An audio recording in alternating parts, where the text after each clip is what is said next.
그때 그 시절로 돌아가 옛날 뉴스를 이야기해보는 시간입니다. 그때 그 사람 상지대학교 이종우 교수 나왔습니다. 어서 오십시오. 예, 안녕하세요. 오늘 어떤 뉴스 가져왔습니까? 예, 앞에 아파트에서 서른 의원이 뭐 잠깐 언급하기도 했지만 요새 대장동 얘기가 굉장히 핫하잖아요. 예, 그래서 이제 여와 야 사이에 굉장히 프레임 전쟁도 심하게 일어나고 있고 이제 대선 주자들, 예비 주자들도 굉장히 많이 연루가 되고 있는데 여기에 대해서 이제 당 내부에서도 각자 경선 과정에서 좀 프레임 씌우기와 뭐 그런 여러 가지 일들이 일어나고 있습니다. 예. 근데 그런 와중에 이제 지난 28일에 이제 여당 대선 후보 토론회에서 수서지구 사건과 유사하다는 얘기가 나왔었어요. 예. 그리고 이제 또 일각에서는 이게 단군일의 최대 게이트라는 식으로 프레임을 씌우기도 하는데요. 예. 제가 볼 때 단군일의 최대 게이트는 굉장히 지금까지 그 네이밍이 붙은 경우가 굉장히 많았습니다. 예. 장영자 건도 있었고, 예. 여러 가지 있었죠. 이럴 때만 단군을 찾아요. 예. 근데 실질적으로 부동산 최대 피해자는 단군이거든요. 그래요? 예. 아니, 봄에 황사 오지, 여름에 폭우 오지, 예. 가을 짧지, 겨울 춥지, 뭐 중국, 일본, 미국, 러시아에 둘러싸여 있는 나라에 터잡으신 단군이 이건 아마 부동산 사기를 당하신 게 아닌가? 예, 그런 생각이 듭니다. 예, 자리를 잘못 잡았다. 예. 한반도. 예. 그래요. 자, 그래서 오늘 수서지구 택지 특혜 부정 사건 말씀하실 것 같은데. 네. 이게 노태우 정권에 있었던 비리 사건이잖아요. 예. 근데 저는 뭐 시골 출신이라서 네. 어릴 때 수서 얘기를 하도 많이 들었는데 네. 정확하게 위치를 몰랐어요. 예, 그렇죠. 뭐 경기도 어디 있었나 뭐 이렇게 네. 했는데 서울 와서 알았습니다. 예, 저도 시골 출신 아닙니까? 예. 강원도 뭐 원주면 시골은 아닐 수도 있는데 처음 대학 와서 이제 대학교 다닐 때 이제 친척 집에 좀 얹혀서 살았었는데 거기가 삼성동이었고 그 일대에서 조금 더 남쪽으로 내려가면 이제 수서동이 나왔는데 저도 그때 처음 알았습니다. 예. 지금 보면은 금싸라기 땅이 맞죠. 예, 맞습니다. 그러나 아마 노태우 정권 때니까 한 30여 년 전쯤 되겠죠. 예. 그때 여기를 금싸라기 땅으로 생각은 못했겠습니다. 어쨌든 개발하면서 누군가는 엄청난 부를 그렇죠. 얻었다. 이게 금싸라기 땅 하는데 뭐 여러분들 아시겠지만 서울이 처음에는 사대문 안에 작은 한양에서 그렇죠. 시작이 돼서 점점 서울이라는 범위가 넓어지지 않았습니까? 예. 그러다 보니까 이제 뭐 여기저기 다 금싸라기 땅이 되고 최후의 땅이 되고 그랬던 과정들이 있었던 것 같아요. 여기 수서도 일종의 그런 과정에서 금싸라기 땅으로 명명된 게 아닌가 싶습니다. 우리 집 방송국이 다 모여있는 YTN도 있는 상암동. 네. 과거에 그냥 난지도 쓰레기장. 그렇죠. 예, 쓰레기 매립장이었죠. 그리고 수서동 같은 경우에도 거기가 녹지였고요. 그리고 이제 개발 제한 구역으로 묶여 있었던 곳이 뭐 근처에 논밭이 있었고 그랬습니다. 뭐 솔직히 지금 뭐 한참 뭐 강남의 뜨거운 동네인 뭐 삼성동이나 청담동 그쪽은 뭐 더 옛날로 가면 뭐 배밭이었고 뭐 뱃놀이 하는 곳도 아니었습니까? 예. 그래요. 자, 그러면 수서지구 특혜 부장이 어떻게 시작됐는 건지 좀 살펴보죠. 예, 다들 아시겠지만 이제 유월항쟁으로 인해서 노태우 대통령이 이제 직선제에 의해서 노태우 대통령이 당선되고 노태우 대통령이 취임 일성으로 여러 가지 얘기들을 했었는데 뭐 보통 사람들의 위대한 시대를 열겠다. 나 노태우 보통 사람입니다. 이렇게 얘기하고 다녔었으니까요. 그리고 또 한 가지 얘기했던 것이 바로 당시에도 계속 문제였던 부동산 문제를 해결하겠다. 아하. 그래서 공약으로 내세웠던 게 주택 200만 호를 건설하겠다. 뭐 비하인드 스토리가 있는데 100만 호라고 하려고 그랬다가 100만 호 너무 그렇다. 그럼 150만 호로 하자. 아니 50이 들어가면 뭐 중간 애매하지 않느냐. 그럼 200만 호 갑시다. 굉장히 주먹구구식으로 좀 공약이 있었던 겁니다. 그래서 그 공약을 지키겠다는 이제 일념으로 대통령 이제 생활을 했었는데 그런 과정에서 그 결과물로 나왔던 것이 뭐 지금 또 굉장히 부동산 문제로 뜨거운 뭐 분당, 일산, 뭐 부천의 중동 그런 이제 신도시 일기 신도시가 있었고 그 신기 일기 신도시가 개발될 때쯤에 나왔던 곳이 바로 수서지구였죠. 예. 자, 그럼 이게 수서지구 택지 특혜 분양 사건이니까 수서지구를 택지로 만드는 거잖아. 일단은 처음에 그렇죠. 시작은. 그러니까 다 땅 주인들한테 이야기해서 사서 이걸 평탄한 작업을 그렇죠. 벌여서 예. 택지를 만드는 거. 네. 그거를 말 그대로 특혜 분양했다. 이렇게 네. 이해하면 되겠네요. 예, 그렇죠. 근데 이 택지 분양을 할 때 그 주도를 했던 곳이 관에서 주도를 했고 어허. 철저하게 무주택자를 위해서 분양을 하겠다. 최대한 무주택자 중심으로 분양을 하겠다. 그리고 민간 분양에 들어가는 게 굉장히 적었거든요. 예. 그런데 여기에서 갑자기 특별 분양 얘기가 나오기 시작하는 어허, 거죠. 근데 예. 이 특별 분양과 이제 특별 분양과 수서지구 개발 발표 사이에 무슨 일이 있었느냐? 88 올림픽과 그 이후에 있었던 만찬이 있었습니다. 만찬. 예. 네, 청와대 만찬. 네. 네. 뭐 보통 예전에 올림픽에서 좋은 성적 거두면은 이제 메달 딴 사람이나 관계자들 불러다가 이제 만찬장에서 뭐 악수도 한번 하고 사진도 찍고 그러는 게 예. 대통령의 중요한 업무 아니었습니까? 예. 예. 그리고 한때는 올림픽에 나가서 좋은 성적을 거둔다는 게 굉장히 국격을 높이는 일이라고 생각을 했고 더군다나 한국에서 열린 올림픽이 잘 되기를 바랬던 마음에서 이제 서울올림픽이 죄송합니다. 예. 서울올림픽이 결과적으로 굉장히 좋은 성적을 거뒀기 때문에 예. 그런 입장에서 이제 좀 만찬을 했다. 했는데 예. 여기에 뭐 뻔하지 않습니까? 그 굉장히 많은 그 올림픽 메달리스트들이 있었을 테니까 여기에서 뭐 우리 종목에도 관심을 가져달라 우리 협회에 지원을 좀 해달라 이런 얘기가 있었을 텐데 여기서 대한하키협회장이 갑자기 이런 얘기를 합니다. 예. 당시 하키가 은메달 땄거든요. 맞아요. 예. 예. 은메달을 땄는데 이런 얘기를 합니다. 무주택자에게 주택을 공급한다는 정부의 정책에 기여할 수 있도록 해 주십시오. 잠깐만. 체육 관계자들 모여 있는데 갑자기 무주택자 얘기가 왜 나오지? 근데 여기서 하키협회장이 누구였느냐? 한보그룹의 정태수 회장이었습니다. 한보그룹 정태수 회장 건설회사를 갖고 있으니까. 네, 한보건설이 굉장히 또 네. 우리 역사에서 큰 안 좋은 상처를 남긴 회사 중에 하나 아닙니까? 네. 예.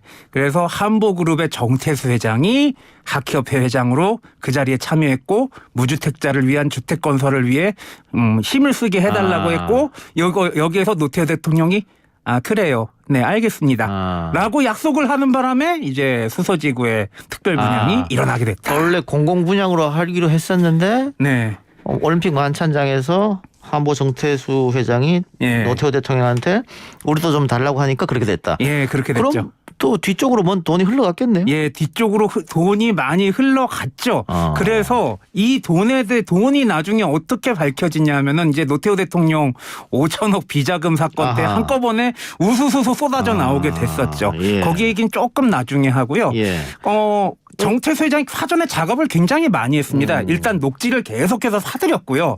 예, 수서지구 개발됐을 때까지도 녹지를 계속 샀고 그리고 주택조합이라고 해가지고 어떤 같은 직장에 다니는 사람들이 이 지역에 집을 사겠다고 조합을 만드는 게 있었는데 이 지역조합을 만들고 이 지역조합으로부터 조합가입비 1,000만 원씩을 받아서 나중에 어떤 이익을 주겠다. 라는 식으로 약정을 하고서 이 조합에게 특별 분양을 하라고 계속해서 압력을 넣습니다. 예. 그 압력의 그 압박을 넣는 범위가 상상을 초월했죠. 건설교통부 직접 관여 부서 건설교통부도 물론 건설부도 물론 압력을 넣겠지만 이게 국회 그리고 청와대에까지 압력을 계속해서 넣게 됩니다. 예. 예. 그래서 결국은 그러면 택지를 한 번에서 특혜 분양 받은 거네요. 특혜 분양을 받지는 못했습니다. 이게 왜 그랬냐 하면은 이게 서울시에서 굉장히 주도적으로 이 택지 개발을 했고 그리고 이 택지 개발에서 특별 분양을 하는 것을 허가하는 권한이 서울시가 1차적으로 가지고 있었거든요. 예. 그런데 당시 서울시장이 정말 쇄심줄처럼 버팁니다. 이거는 원칙에 어긋나는 일이다. 그리고 애시당초에 무주택자에게 분양하기로 했는데 이게 법에 의해서 개발되는 건데 법을 바꿔야 된다.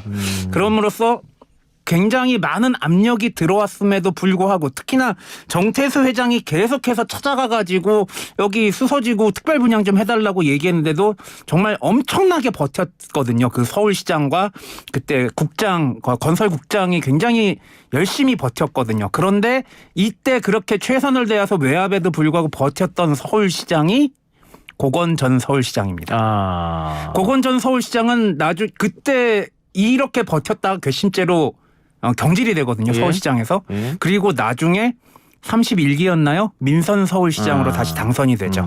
예, 역사라는 게 참 이렇게 아이러니한 예. 예, 그런 모습도 보여주고 근데 있네요. 고건시장이 막아서 안 됐는데 결국은 됐잖아요. 특별분양이. 어떻게 된 거예요? 결국엔 특혜 분양을 하겠다고 결정이 난 건데 일단 건설부에서 이거 해석 여부에 따라서 이제 유권 해석에 따라서 여기 이쪽 동네는 특별 분양을 할 수도 있어라고 유권 해석을 내려버립니다.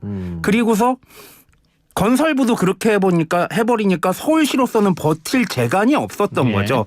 그래서 결국에는 특별 분양을 허락을 할 수밖에 없는 상황이 됐던 것이 고건시장이 일단 경질이 되고 거기에 육공의 황태장도 중 한 명이었고 서울올림픽 조직위원회 위원장이었고 군 출신이었던 박세직 씨가 서울시장으로 임명이 됩니다. 참고로 이때는 서울시장이 이제 임명직이었어요. 관선이었죠. 예, 관선시장이었기 때문에 시장으로 부임하자마자 24일 만에 특별 분양의 결재를 하는데 이 재밌었던 게 뭐 이동현 평론가께서도 업체를 운영하시지만 결재할 때 중간 선이 있지 않습니까? 예. 근데 중간 선을 다 건너뛰고 결재 서류 빨리 가져오셔야 한 다음에 부시장하고 시장이 먼저 사인을 하는 이런 일이 있었다는 일화가 있습니다. 그래요. 예. 자, 근데 이게 어쨌든 언론을 통해서 부정부패 사실이 드러나면서 의혹 제기가 되면서 네. 세상을 발칵 뒤집어놨어요. 예, 이게 1990년 말에 이제 특별 분양을 하겠다라는 허가가 나왔는데 그 이후에 1991년 2월 3일부터 슬슬 수서가 특혜 분양의 의혹이 있다라는 언론 기사가 나오기 시작합니다. 예. 그리고 일단 수서 특혜 분양이 이루어짐으로써 이제 서민들이 집을 얻을 수 있는 기회가 확 줄어드니까 굉장히 반발을 많이 그렇겠죠. 샀고 그럼으로써 전국적으로 굉장히 많은 시위가 일어나고 있었거든요. 그런데 이때 국회 비서관들 사이에서도 소문이 돌기 시작했습니다. 우리 영감님이 뭐 돈을 받았다더라, 뭐 엄청난 비자금이 들어갔다더라 이런 얘기가 있었던 거죠. 예. 근데 나중에 결국은 이 대통령도 특별감사를 여론에 네. 떠밀려서 예. 근데 뭐 아까 말씀드렸다시피 대통령도 돈을 받았는데 네. 그럼 특별 감사를 실시해봐야 과연 이게 제대로 수사가 됐겠느냐 혹은 예. 감사가 됐겠느냐 이런 예. 의구심은 듭니다. 예, 그래서 그때 당시에 뭐 압력을 가했던 그 몸통으로 지목이 됐던 참 청와대 체육비서관이 이런 주택 공급에 이제 연루가 됐다는 것 자체가 굉장히 냄새가 나는다는 뜻이잖아요.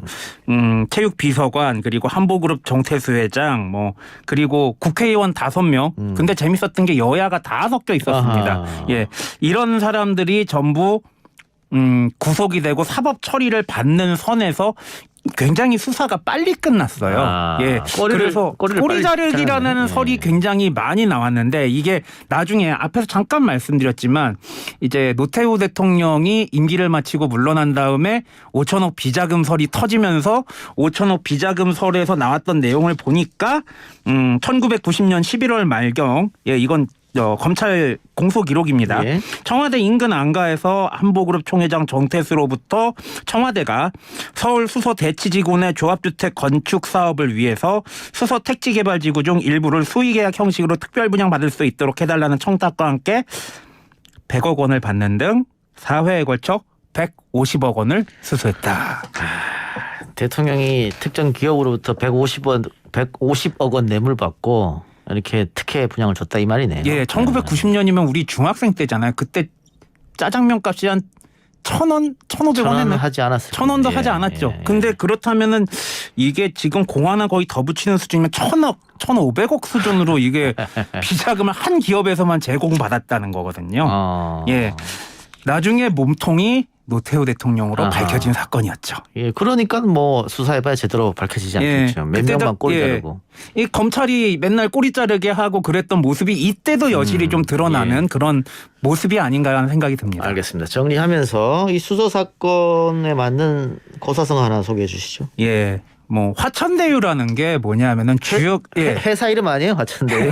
이제 요새 이제 대장동하고 화천대유가 자꾸 나오는데 이제 이 화천대유는 원래 주역의 한 괴거든요. 이제 만사가 좀 잘 될 것이다라는 그런 뜻을 가진 주역에서 주역이란 게 원래 우주의 원리를 표현한 책이니까 그 중에서 하나를 뽑아가지고 좋은 괴를 뽑아가지고 회사 이름으로 쓴 것 같은데 이게 갑자기 여러 가지 다른 세속에 물을 들면서 이런 여러 가지 의혹들까지도 나오는데 결국에 수소 사건의 사자성어 저는 이제 화천대유라고 좀 정해봤습니다. 이제 뭐 이렇게 비리를 추진한 세력과 저항한 세력이 서로 맞섰다는 점에서 이제 한번 꼽아봤습니다. 화천대유가 정확한 뜻이 뭐예요? 그러니까 음과 양으로 나누잖아요. 근데 양과 음의 위치가 괴에서 뒤집어지면서 이게 원래 양의 위치에 양이 있고 음의 위치에 음이 있으면 안정적이지만 썩어가거든요. 근데 음과 양의 위치가 약간 바뀌는 괴들 같은 경우에는 굉장히 역동적이고 더 앞으로 잘 될 거라는 뜻이 있습니다. 그래서 제가 정확하게 한자 정확하게는 기억이 안 나는데 하늘이 뭐 조화롭고 뭐 그런 뜻으로 제가 알고 있습니다. 알겠습니다. 화천대유 이야기하면서 마무리하겠습니다. 교수님은 퇴직금 있습니까? 제가 그 2016년에 한번 부당하게 면직 당한 적이 있었을 때 저기 퇴직금을 받았는데 50억대요? 그때 100만 단이었습니다. 100만 단이었습니까? 알겠습니다. 갑자기 눈물 나네요. 퇴직하지 말고 계속 학교에 나와 계시기 바랍니다. 좀 노력하겠습니다. 오늘 말씀 고맙습니다. 감사합니다. 지금까지 상지대학교 이정호 교수였습니다.